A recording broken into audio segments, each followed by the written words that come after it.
bem com vocês? Hoje, nesse episódio, nós vamos falar sobre os derivados do leite e especialmente, então, do leite fermentado. Quem que não tem iogurte em casa, né? Ele é prático, é rápido, serve como uma refeição ou um lanche. Além do mais, ele é leve, saboroso, é uma delícia, né? Mas o que tu tá consumindo? Tu tá consumindo iogurte ou tu tá consumindo uma bebida láctea?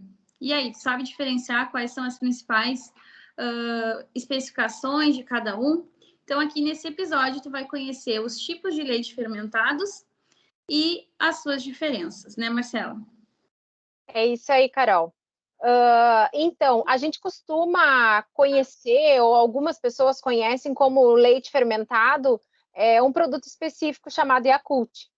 Mas existe uma série de tipos de leite fermentados, e o iogurte é um deles. Então, o que são os leites fermentados? São produtos resultantes da fermentação do leite pasteurizado ou esterilizado, com fermentos próprios, né, com ativos próprios para essa fermentação específica, com cultivos de micro-organismos específicos e que devem ser viáveis, ativos e abundantes no produto final. Então, o que isso significa? A gente tem o leite integral, tá? Esse leite, ele acaba sendo inoculado com culturas iniciadoras. Então, o que são culturas iniciadoras? São o tipo de micro-organismo, o tipo de bactérias que vão dentro do leite pegar a lactose do leite e converter essa lactose em ácido lático. Com essa conversão, com essa fermentação da lactose em ácido lático, o pH desse produto vai acabar diminuindo. E com o pH diminuindo, essa acidez, ele vai acabar permitindo que outras bactérias benéficas, por exemplo, os lactobacilos, possam crescer dentro desse produto. E o que são os lactobacilos? Os lactobacilos são micro-organismos que são naturais do nosso corpo. Tanto em humanos como animais, a gente encontra lactobacilos em todo o trato gastrointestinal. Então, esses produtos, esses leites fermentados, eles têm essa característica de trazer, através de uma reação química de fermentação com micro-organismos específicos, esses lactobacilos vivos e presentes no produto final, que a gente vai acabar consumindo. E essa fermentação láctica, ela traz ainda outros benefícios para esse produto, além desses lactobacilos que vão nos fazer bem à saúde, que a gente vai comentar durante todo o vídeo. Essa fermentação láctica, ela acaba trazendo, aumentando o tempo de validade do leite, por exemplo. Inclusive, foi assim que os leites fermentados foram descobertos, né, lá atrás na história, porque ele aumentava o prazo de validade do leite, para consumir o leite por mais tempo. Acaba inibindo as bactérias patogênicas e deteriorantes do leite, porque crescendo os lactobacilos, eles acabam atuando por competição no substrato dentro do leite. E aí acaba impedindo que outras bactérias patogênicas possam se proliferar ali. Outras substâncias também são formadas nessa fermentação e acaba conferindo, então, características sensoriais desejáveis e específicas, tanto que a gente pode perceber sensorialmente, com gosto e tal, e espessura, a questão dos iogurtes e dos Yakults, por exemplo, que são ambos leites fermentados, né? Assim como outros produtos têm essa mesma característica. O que vai mudar vai ser a diferença de micro-organismo colocado ali nessa formulação para atuar nessa fermentação. Exatamente. Então, a gente está falando aí de diversos tipos de produtos, né, que são derivados aí do leite fermentado. Seria, então, como tu já falou, o iogurte, o Yakult, o leite acidofílico, o próprio leite fermentado denominado Yakult, o kefir, os cumes e a coalhada. Então, alguns estudos trazem, né, os benefícios do consumo desses alimentos, porque esses micro-organismos conferem a esses alimentos a característica de funcionalidade, né? Eles vão agir aí na manutenção da saúde. Então, a gente está falando de prevenção de doenças intestinais, também alguns estudos trazendo efeitos anticarcinogênicos, a redução dos níveis de colesterol e, principalmente, acredito que um dos principais funções aí dos iogurtes e leites fermentados é melhorar, né, a digestão da lactose, principalmente para essas pessoas aí que são diagnosticadas como intolerantes. Então, o que seriam esses alimentos funcionais, né, que têm como objetivo beneficiar a saúde, né, de quem está consumindo? Além disso, são produtos que são simples, né, de fabricar, empregam pouca tecnologia. Eles apresentam muitas vezes um preço acessível, né, e tem esse relativo, né, elevado prazo de validade em relação ao leite. E alguns desses fatores também são responsáveis aí para o sucesso, né, da venda desses produtos aí, principalmente os iogurtes, as bebidas lácteas. Então, o que seriam esses alimentos funcionais? Eles são alimentos que, consumidos na alimentação diária, eles trazem algum benefício fisiológico, ou seja, algum benefício para a saúde, porque eles têm, então, a presença de compostos aí bioativos. Tá, então, pensando, né, nesse leite fermentado, o que vem à nossa cabeça? Os pré-bióticos, os probióticos, né, que muitas vezes ali estão descritos no rótulo desses produtos. Então, o que seriam os pré-bióticos? Eles são a energia, as fontes de energia para esses micro-organismos. Então, são os oligosacarídeos, né, que são açúcares. Então, a gente está falando de glicose, de frutose, de galactose, que são, então, nutrientes, né, para a correta funcionalidade, ou seja, multiplicação desses micro-organismos.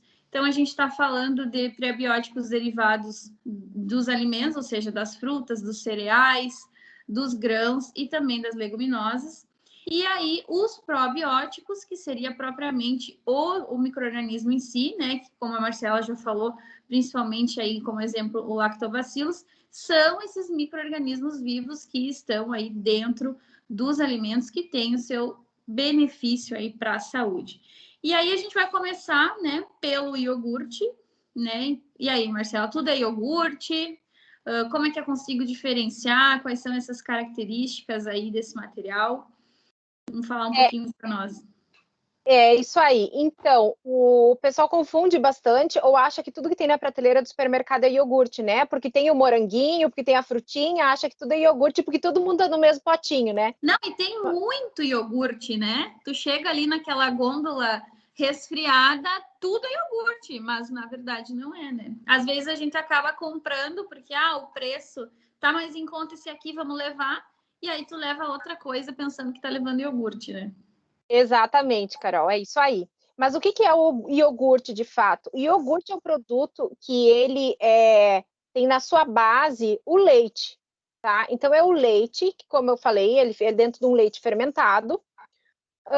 O iogurte, então, ele tem essa questão da fermentação, que é realizada, a princípio, com o primeiro cultivo, né, de Streptococcus thermophilus, em geral.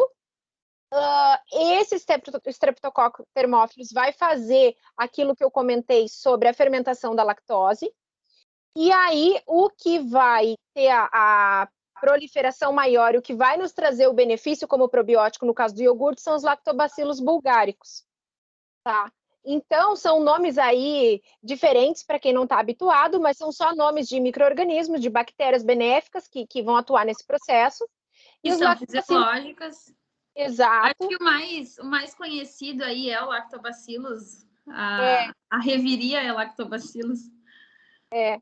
E aí, então, esses lactobacilos vão estar presentes, então, no produto final do iogurte, tá? Lembrando que dentro do iogurte, que é essencialmente leite fermentado, os ingredientes opcionais da formulação que a legislação permite, não lácteos, não podem ultrapassar 30%. Mas o que são esses ingredientes não lácteos que não podem ultrapassar 30%? Aí entra a questão de colocar fruta, de colocar cereais, né? Então entra mais essa perfumaria para dar o aroma, sabor. Isso, atrativo para o cliente, né? Eu ia te comentar, Marcela, que essa questão aí da utilização dos aromatizantes até está caindo bastante, né? O pessoal tem procurado mais o iogurte natural mesmo, por causa de todas as questões relacionadas à saúde, né? E aí a gente sabe de diversas funções aí que o iogurte vai trazer, incluindo questões de digestão, até mesmo desenvolvimento cognitivo. A gente está falando de toda a questão do sistema imunológico também, que é bastante presente, né, no intestino. E essa performance física também. Fala um pouquinho para nós aí os benefícios aí do consumo do iogurte natural, né? Então, a questão do iogurte natural é que aí ele tem menos açúcar, essa questão dos saborizantes e corantes e tal, né? Porque a essência dele como produto probiótico ou funcional, ele vai atuar como? A partir dos lactobacilos é uma delas. Então, o que o lactobacillus vai fazer? Como eu já comentei, ele faz parte da nossa flora normal. Então, quando você não tem uma alimentação adequada, não tem um trânsito intestinal adequado, às vezes por falta de fibra ou consumo de água, né, que a gente sabe que tudo isso está envolvido, né, nessa parte do funcionamento adequado do intestino, ou se você tem algum tipo de alteração na flora. Porque que acontece? O intestino, a gente sabe, todo o trato gastrointestinal, ele tem uma população microbiana que trabalha em prol do processo digestório todo. Mas, por exemplo, eu tive um problema, fui tirar um dente, precisei tomar antibiótico. Esse antibiótico que eu tomei para o dente pode ter interferido na minha flora normal. Ou, por algum outro motivo, tomei algum outro medicamento que alterou o pH do meu intestino e também alterou a flora intestinal. Então, eu tive uma alteração da minha microbioma intestinal e acabo tendo diarreia ou constipação, né, ou retenção e tal. Então, quando eu me alimento de iogurtes ou leites fermentados, os lactobacilos vêm recompor esta flora normal e nos trazer a normalidade do processo digestório ou melhor processo digestório, principalmente intestinal. Se eu tenho o processo digestório normalizado, obviamente o trânsito intestinal vai ser melhor. Claro que a gente não pode desconsiderar aí, como eu já comentei, o consumo de fibras, né, na alimentação e o consumo de água.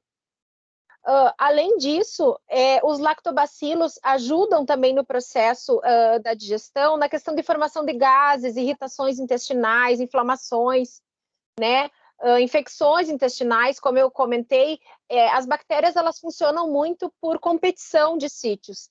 Então, por exemplo, se eu tenho uma alta população de lactobacilos no intestino, muito provavelmente, se uma bactéria patogênica, uma que causa doença, vier a cometer o intestino, ela não vai ter não vai ter substrato ou espaço para se fixar suficiente. Então, a população de lactobacilos acaba protegendo o intestino de infecção de bactérias que venham causar doenças intestinais, então, né? Outro fator importante que não deixa de ser um produto à base de leite. Então, como sendo um produto à base de leite, as fontes de cálcio, fósforo para o organismo também são muito importantes nesses produtos, principalmente no iogurte, que é um leite completo, né? E que o cálcio e fósforo são imprescindíveis aí para a questão da recuperação de fraturas ósseas, osteoporose, osteopenia, todo esse processo ósseo aí que a gente sabe que tem o consumo de cálcio. Também os iogurtes ou leites fermentados trabalham promovendo a questão de massa muscular e recuperação também, né? Porque a gente sabe que são produtos ricos em proteína, uma proteína aí de alto valor nutricional. Então, os iogurtes são interessantes no consumo ou pré ou pós exercício físico também entra muito bem. Além disso, a questão da memória, que a Carol já tinha comentado também alguma coisa. Por que a questão da memória? Porque os iogurtes são ricos em vitaminas do complexo B. E essas vitaminas são essenciais para a questão do sistema nervoso central, a saúde mental, então. E outro fator interessante é que elas aumentam as defesas do organismo, não só com a questão dos lactobacilos, mas também com a questão dos minerais, como o zinco e selênio. O zinco e selênio trabalham bem na questão do sistema antioxidante aí, e funcionam aí nessa questão dos probióticos, ajudam a regular e ativar as células do sistema imune aí. Exatamente. E aí a gente entra em outros derivados aí dos leites fermentados, e a gente tem no mercado, né, a apresentação do Yakult. Esse leite, então, ele possui micro-organismos mais específicos, então seriam probióticos específicos, derivados aí do Lactobacillus casei shirotá. Esses lactobacilos, eles competem, então, com agentes patogênicos, ou seja, outros micro-organismos patogênicos ou deteriorantes, né? Então, agora a gente vai falar do leite fermentado, né, cultivado, que é o Yakult, né, o próprio nome aí denominado devido à pesquisa, né, do japonês. Então, são leites aí que utilizam um probiótico específico, que é o Lactobacillus casei shirotá, que leva o nome, né, desse pesquisador. E esses lactobacilos, então, eles competem com outros micro-organismos que são patogênicos, né? E impedem, então, a multiplicação destes micro-organismos ruins que causam, né, diversos problemas aí, desregulação da nossa flora intestinal. Então, é fundamental, né, que o nosso intestino funcione bem. Acho que a Marcela já comentou isso ali quando ela falou em relação ao sistema de defesa. Além disso, lá no intestino é onde ocorre, né, a absorção de todos os nutrientes dietéticos, né, que são essenciais para a manutenção da vida. E é onde concentra, então, cerca de 70% das células de defesa, né, do nosso organismo. Então, é muito importante que tenha equilíbrio, né, nessa microbiota aí, intestinal, né? Então, é muito importante para a manutenção da saúde, tendo em vista que pode favorecer ou dificultar o estabelecimento de doenças, tudo dependente aí desse equilíbrio e também da aptidão dessa flora conseguir estabelecer micro-organismos benéficos e eliminar micro-organismos patógenos, né? Porque dessa forma a gente vai ter aí uma melhor resposta imunológica e se mostrar forte, né, e resistente ou mais debilitado aí, ocasionando doenças, né, através desses desequilíbrios da microbiota. Então, a gente né, o que a gente come.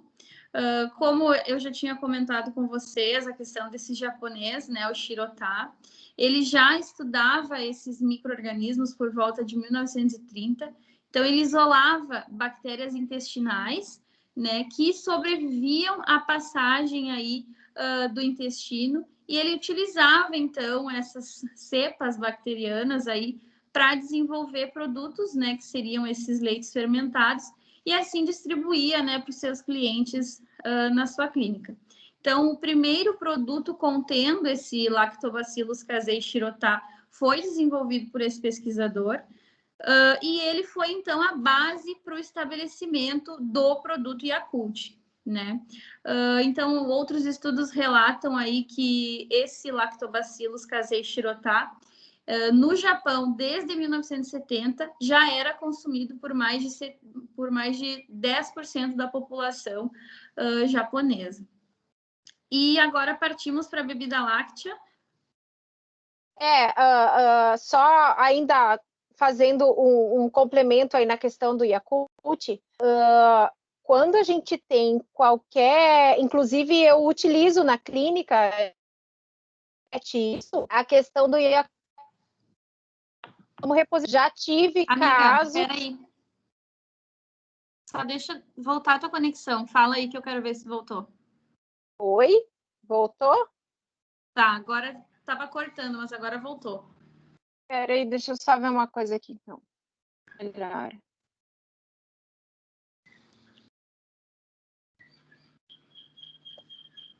Já tinha cortado antes, não? Não, foi a primeira vez. Já tinha cortado antes, não? Não, não cortou, foi agora a primeira vez. Tá. Eu vou te chamar, pode ser? Que daí eu te chamo. Posso falar? Tá ouvindo bem? Acho que tu tem alguma consideração, né, Marcela, sobre o Yakult? Tu utiliza ele? Eu nem me lembrava do Yakult, não sou assídua. Sim, Carol. Na verdade, assim, ó, na questão clínica, eu já utilizei com bastante sucesso a questão do Yakult como repositor de flora intestinal normal. O que acontece? Tem alguns episódios com cães que o animal pode apresentar uma diarreia por um desequilíbrio simples. Então, é aqueles casos que os donos, né, os tutores costumam relatar, que é uma diarreia que não alterou odor, não alterou coloração, mas amoleceu muito as fezes. Então, por que a gente fala em odor e coloração? Porque algumas bactérias patogênicas alteram a coloração e odor e tal. Mas por um outro desequilíbrio, às vezes, até de pH mesmo, intestinal, acaba amolecendo as fezes. E aí, a simples administração do Yakult, por exemplo, desse tipo de leite fermentado, a gente já consegue regularizar o intestino dos cães com essa administração. Então, eu já tive alguns casos nessa condição, utilizei com sucesso, mas, claro, isso que não seja considerado aqui como uma automedicação ou indicação aí, porque a gente tem uma série de avaliações para fazer, né? Quando um animal tem diarreia, não é só isso que a gente olha muita coisa e tem que saber identificar o momento adequado em que é só uma alteração de pH, uma alteração simples, né? Mas sim, a gente pode usar ele na clínica, né? Sim, bem legal. E agora tu falando lactobacilos, acho que é bom a gente trazer coisas mais rotineiras para o pessoal, né? Nós, como mamíferos, né, o primeiro micro-organismo aí, a primeira população de micro-organismos presentes na nossa flora são os lactobacilos, né? Então, a gente já conhece muito bem o funcionamento deles nos processos de digestão. Eu acho que também por isso há uma certa facilidade aí de interação da nossa microbiota com esses micro-organismos, né? Mas vamos para a bebida láctea. Eu ia falar bactéria láctea. É muito micro-organismo, né? Então, vamos então para as bebidas lácteas. O que são as bebidas lácteas? As bebidas lácteas, primeiramente, é aquele monte de potinho com morango desenhado em cima que a gente acha que é iogurte. Começa por ali. Depois vem aquela sensação. Aí depois vem aquela sensação desagradável que o negócio está meio aguado. Por que está meio aguado? Está barato e está aguado. Mas o que é isso, então? A bebida láctea, ela se refere a uma mistura do leite, tá, com soro de leite. Então, o que acontece? Dentro do iogurte, a gente tem o leite completo, na formulação integral, né? Mas, dentro da bebida láctea, a gente pega uma porção de leite fermentado, por exemplo, e dilui com soro de leite. Se você não sabe o que é o soro de leite, como ele é extraído, como funciona, procura no nosso canal, nos episódios anteriores, que a gente tem um vídeo inteiro falando sobre soro de leite, quais os benefícios e como é que ele é extraído. Não é que ele seja ruim, né, Marcela? Mas é que ele não é iogurte. Exato, não é que ele seja ruim. Inclusive, a porção mais líquida é uma porção de H2O, só isso. Que se ele tirar da porção de H2O, ele tem proteínas ricas e todo um composto de nutrientes que são bastante importantes para a nossa saúde. Mas, enfim, é que o leite em si ele é mais espesso, né? O leite é mais espesso porque ele tem outros condimentos, outros ingredientes aí incluídos no processo. E então, o que é a bebida láctea? É uma porção de leite fermentado diluído em soro de leite. Por que a bebida láctea foi criada? Porque algumas indústrias tinham dificuldade de aproveitar o leite. Falando bem na real, um tempo atrás, alguns anos atrás, o soro do leite não era aproveitado na indústria. A indústria que produzia queijo, ela simplesmente botava o soro porque o soro sai do queijo, né? Do processo de confecção do queijo, o soro do leite era colocado fora. Uhum. Mas, identificado as propriedades benéficas ali nutricionais, o pessoal passou a criar, então, um produto que pudesse aproveitar o soro do leite saído do queijo. E aí foram criadas, então, as bebidas lácteas a partir daí. Sim, foi verificado que não era só água, né? Que ele tinha aí um material super nutritivo aí. É um material rico.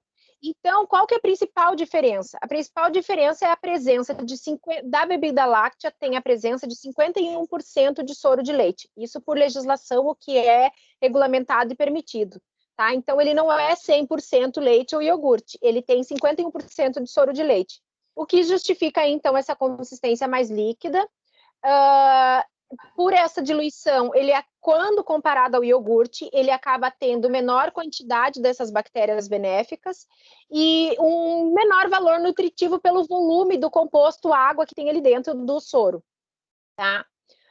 Ele também pode conter amido de milho, leite em pó, o que confere aí uma ótima oportunidade, então, para as usinas acabarem processando esse soro que saiu do queijo, né?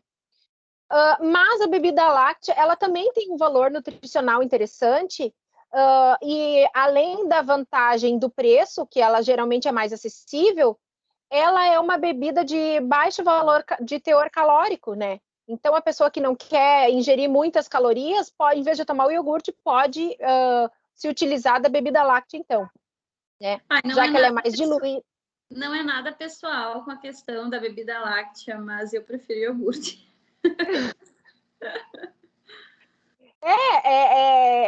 Eu não digo nem que é preferência, às vezes é um momento, às vezes tu quer uma coisa mais refrescante e o iogurte é um pouco mais espesso, às vezes tu tá com um pouco mais de fome, tu vai querer um iogurte ou até uma sobremesa láctea.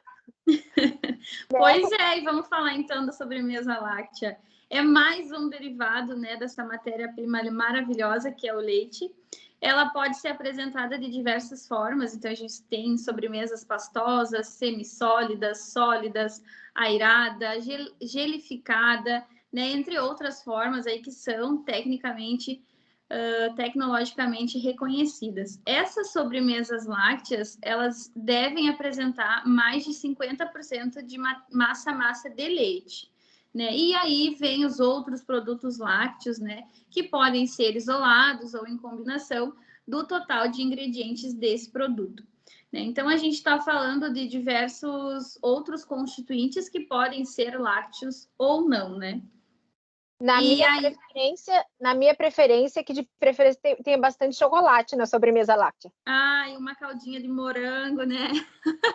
Quem não gosta? Mas aí agora a gente foca, né, sempre trazendo os nossos episódios aqui voltados para a importância do médico veterinário, porque a gente só consegue desenvolver esses produtos, né, através da produção de leite. Então, tudo começa na fazenda, na realização dessas boas práticas aí de produção, voltadas sempre a questões de higiene. Então, sempre pensando em cuidados com saúde e bem-estar dos animais. Né? Então, todo o processo aí de manejo, processo de ordenho, processo de transporte que precisa ser acompanhado por um técnico. E a gente sabe, né, que quando a gente tem falhas em algum momento desse processo de produção a nível fazenda, vai se criar uma certa dificuldade no processo de produção industrial. Né? E aí a gente sabe que muitas vezes a gente encontra alguns problemas no caminho, né? Como é o caso do leite com antibióticos, né, Marcelo? Carol, a gente traz aí, então, um exemplo de um procedimento ou de um ponto que, se não avaliado lá na fazenda, não chega o iogurte na sua mesa, né? Que por exemplo, os animais que estão na fazenda passam por diversos processos ali, a questão de nutrição, de saúde, de controle.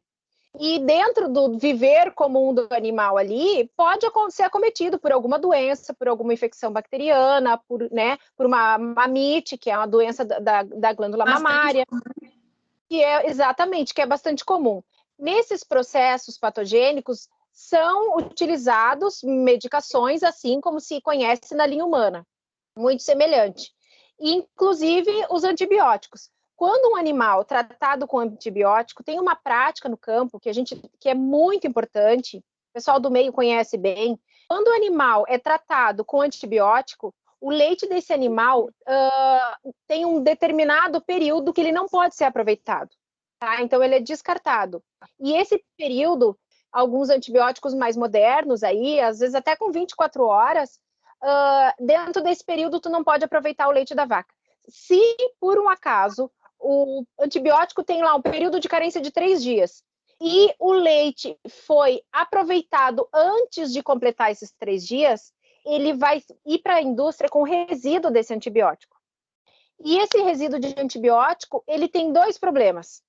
Um deles é que dá quase outro vídeo para nós falar, que é a questão da resistência dos antibióticos. Mas o segundo, que é o que a gente vai tratar aqui hoje, é a questão que, se o leite chegar na indústria com resíduo de antibiótico, lembrando que a gente falou durante todo esse vídeo que o iogurte ele é produzido a partir do processo de fermentação, do trabalho de bactérias boas dentro do leite, quando o leite chega na indústria, o processo de pasteurização, ele elimina as bactérias patogênicas, mas ele não elimina resíduos químicos. Então, esse resíduo de antibiótico pode entrar para... Lógico que existem uma série de procedimentos para esse leite com antibiótico não entrar. Mas, caso ele chegasse ao ponto de industrialização, na hora de fazer o iogurte não ia acontecer. Porque quando colocassem os streptococcus, os lactobacilos dentro da formulação para formar o iogurte, essas bactérias iam ser afetadas, vão sofrer o efeito desse resíduo de antibiótico que a vaca sofreu ou foi aplicado lá no campo. Então, é todo um processo, é toda uma cadeia industrial e até de chegar na tua mesa, um produto com resíduo de antibiótico, por exemplo, é óbvio, reafirmando, existe uma série de processos, de procedimentos que a gente usa para evitar que isso chegue na sua mesa, né?